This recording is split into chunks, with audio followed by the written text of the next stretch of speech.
Wah, kakak bilang kamu tidak boleh terlalu berisik sekarang. Bila tidak, akan berdampak buruk bagi janin dalam kandunganmu. Sebab itu aku akan membawamu ke sini untuk duduk dan istirahat.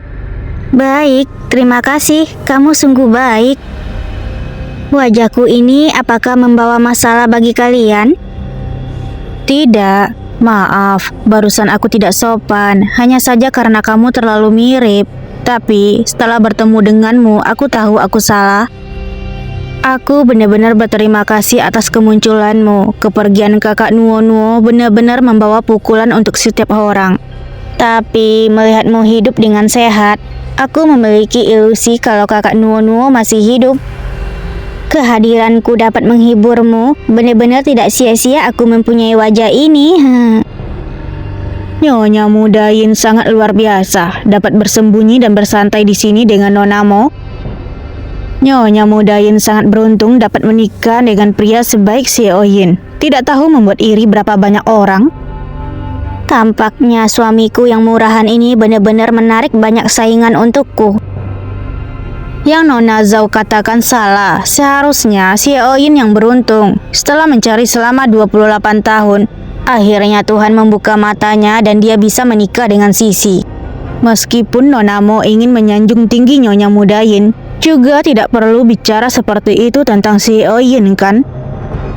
Meskipun keluarga Yin bekerja sama dengan keluarga Mo, Nona Mo diperintahkan untuk menyenangkan Nyonya muda Yin. Tapi sayang, apakah aku bahkan tidak bisa mengatakan yang sebenarnya?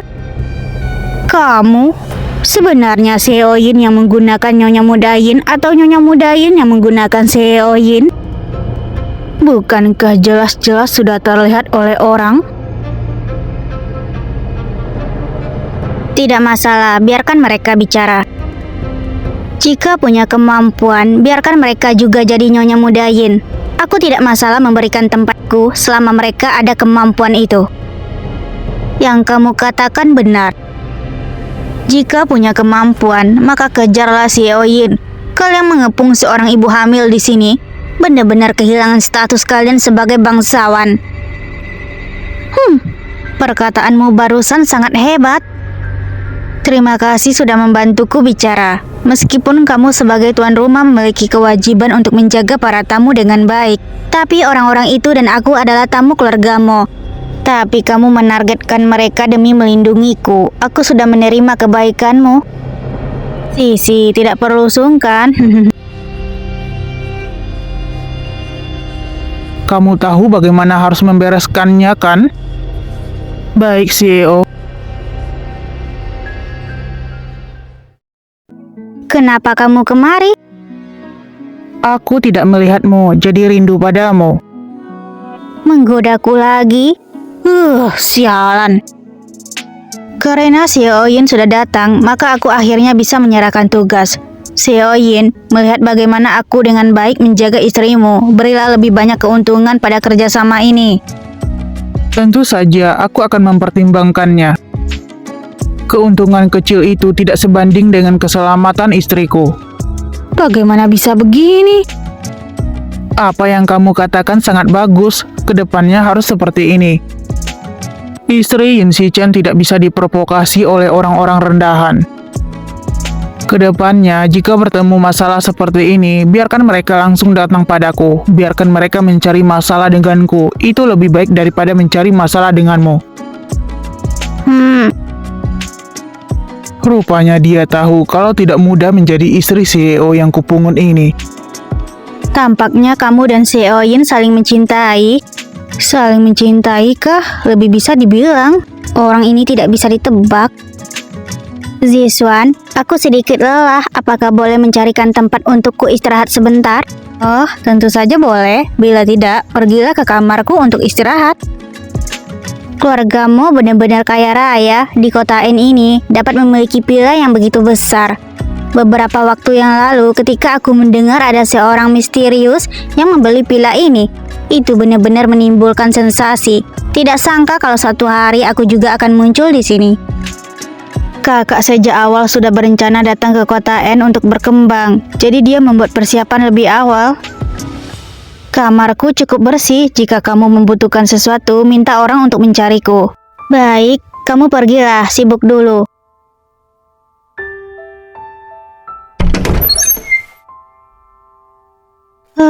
Akhirnya bisa tenang. Nyonya muda, kenapa kamu ingin istirahat di sini? Ini... Aku tidak ingin merepotkan orang lain. Hah? Mo Zixuan sebagai nona keluarga Mo juga merupakan tuan rumah hari ini. Dia sebagai pendamping Mo Zixin tentu saja harus bertanggung jawab atas semua wanita yang hadir. Jika dia mengabaikan orang lain demi menjagaku, maka aku akan berhutang banyak budi padanya. Si Chen baru saja menandatangani kontrak dengan keluarga Mo. Baru saja mencapai kesepakatan. Jika aku berhutang budi pada keluarga Mo, maka akan membuat si Chen pasif. Rupanya nyonya muda berpikir begitu banyak. Aku merasa nyonya muda sama sekali berbeda dari yang dulu. Buku apa ini? Sebagai hadiah untuk Zixuan. Tahun-tahun tenang dan baik. Semoga semuanya berjalan lancar. Yun Nuo. Ini buku yang diterbitkan oleh Yun Nuo. Dia benar-benar sangat berbakat. Tidak tahu kenapa, diam-diam ada sebuah suara yang memberitahuku kalau aku punya seorang adik yang terlantar di luar. Sebagai kakak, mungkin aku tidak punya waktu untuk melindunginya. Buku ini ditulis khusus untuknya.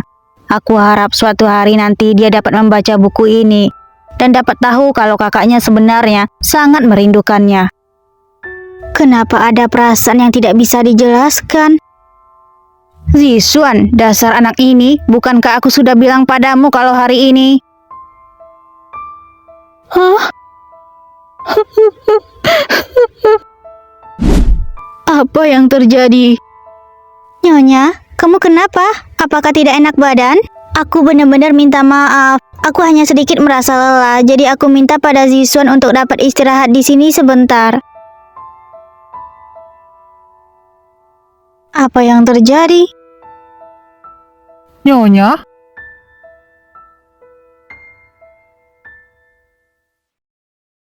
Maaf, tidak tahu nona kamu... Kamu? Namaku adalah Gu Sisi. Bibi, kamu? Namaku adalah Yun Xiaoqing. Aku adalah bibinya Yun Nuo. Rupanya keluarga Yun. Perutmu ini sudah ada 4 bulan kan? Iya, sudah hampir 4 bulan. Beberapa hari lebih cepat besar. Rasanya berbeda setiap harinya. Maaf, aku barusan hilang kendali. Kali ini aku datang untuk memberikan perhiasan pada Zixuan. Zixuan selalu menyukai perhiasan yang dirancang oleh keluarga Yun. Kebetulan aku sedang dalam perjalanan bisnis di kota N, jadi aku sekalian mengantarkannya padanya. Saat aku membuka pintu, aku pikir mirip sekali, benar-benar sangat mirip. Jika kakakku dan kakak ipar melihatmu, takutnya mereka akan lebih hilang kendali. Maaf, aku ingin tanya satu hal. Berapa usia Nona Gu saat ini? 23 tahun. Mungkinkah? Tapi aku benar-benar tidak ada hubungannya dengan keluarga Yun. Mungkin itu benar-benar kebetulan. Bukankah aku sudah memberitahu kalian? Kalau Bibi datang maka biarkan Bibi menungguku di ruang depan. Kenapa kalian? Zixuan, jangan salahkan mereka. Aku sendiri yang ingin masuk. Jika ingin salahkan, maka salahkan saja aku. Semuanya adalah kesalahanku. Maaf, aku tidak tahu Bibi akan... Aku tidak apa-apa. Kamu tidak mengizinkanku datang ke kamar untuk mencarimu. Apakah karena Nona Gu ada di sini? Zixuan, maaf. Bibi terlalu terburu-buru. Dulu Bibi selalu langsung menunggumu di kamar. Tidak sangka kali ini. Rupanya begitu. Sudah, aku tidak keberatan sedikit pun. Kalian jangan saling bertengkar karena aku juga sangat senang mengobrol dengan Bibi di sini. Zixuan, aku juga ingin berterima kasih atas kesalahpahaman ini. Kalau tidak, aku juga akan bosan membaca di sini sendirian. Asistenku ini tidak pandai mengobrol. Aku tahu arti dari keberadaanku. Rupanya aku hanyalah kambing hitam. Gawat, gawat. Bibiku sepertinya sangat tertarik dengan Gu Sisi. Kakak mengingatkanku ribuan kali kalau anggota keluarga Yun tidak boleh tahu tentang Gu Sisi sekarang. Tapi Oh my god, aku bahkan tidak berani memikirkannya. Kenapa kamu sendirian di sini? Barusan apa yang dikatakan Mo Zixuan padamu? Apakah kamu percaya takdir? Kenapa tiba-tiba bertanya ini? Hari ini aku bertemu dengan keluarga Yun. Meskipun aku berulang kali menjelaskan kalau aku tidak ada hubungannya dengan keluarga Yun, tapi dia sepertinya tidak mempercayainya. Apakah kamu tahu, saat aku berada di kamar Zixuan hari ini, aku menemukan sebuah buku yang diberikan Yun Nuo kepada Zixuan. Saat aku membaca halaman pertama dan baris pertama, aku merasakan perasaan aneh di hatiku. Aku tidak bisa mengatakannya, tapi singkatnya, aku merasa takdir hanyalah sebuah tangan yang mendorong beberapa hal untuk maju berkembang dan maju ke depan. Kenapa kamu sangat menentang keluarga Yun? Jika orang lain akan bagaimana? Mungkin ingin segera terlibat dengan keluarga Yun.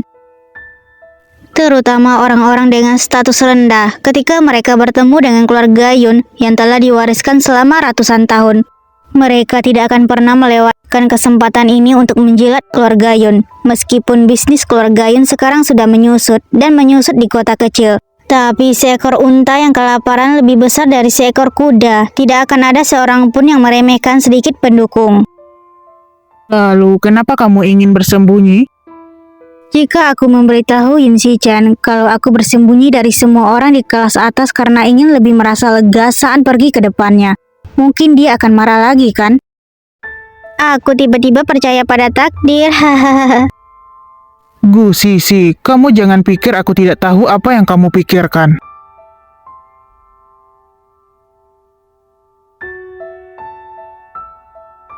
Hei, apa yang ingin dia lakukan? Sekarang tidak perlu bersandiwara. Kenapa dia masih... Fokus sedikit.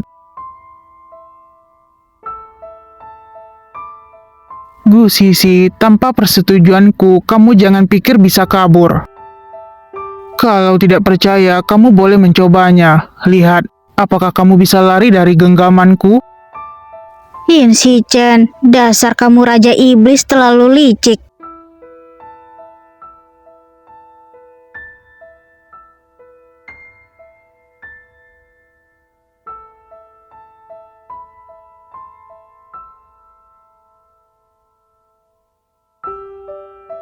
Begitu sampai rumah langsung kabur begitu saja.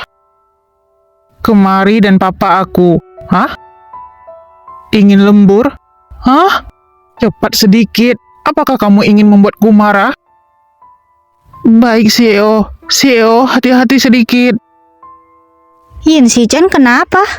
CEO mabuk. Bagaimana mungkin? Dia barusan masih sangat sadar. Xiao, kenapa kamu jalan begitu terburu-buru? Ketua, aku pergi lembur. Mohon agar Anda menjaga CEO. Ada yang aneh. Nyonya muda, CEO bilang agar Anda melayaninya. Kami benar-benar tidak bisa berbuat apa-apa. Apa? Yin Xichan ini sedang bermain trik apa? Menyingkir semuanya. Nyonya? Aku tidak mau kalian. Aku hanya mau Gu Sisi. Sisi. Kenapa aku merasa dia seperti anak umur 3 tahun? Yin 3 tahun? Are you done?